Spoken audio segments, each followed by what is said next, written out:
radnicima donijeli odluku koja je sada izazvala revolt vozača u klasi do 125 kubika.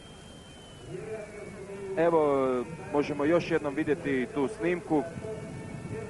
Prije 3 tjedna prisjećamo se onih stravičnih scena koje su tako zapravo dale jednu ružnu sliku stazi na Grobniku koja nije nesigurna, međutim ovo što se dogodilo prije 3 tjedna kada je stradao Manfredini i ovo što se dogodilo danas sasvim sigurno ugrozit će opstanak velike nagrade Jugoslavije u kalendaru utrka za svjetsko prvenstvo.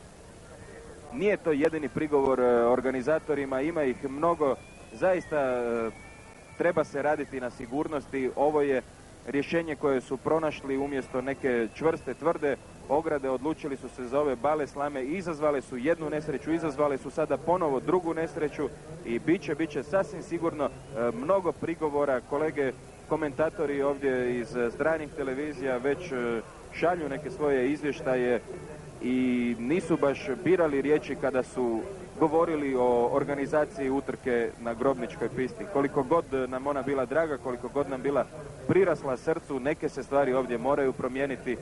Brzine su prevelike, jasno i Međunarodna motociklistička federacija radi nešto na tome, pokušavaju se smanjiti brzine. Dr. Claudio Costa je u jednom intervjuu rekao da vozači više jednostavno fizički nisu u stanju pratiti razvoj motora, motocikala koji su toliko snažni da je jednostavno fizički nemoguće izdržati i voziti ta čudana dva kotača. Protest vozača u klasi do 125 kubika i dalje traje i imamo sada informaciju da je taj protest urodio plodom, to je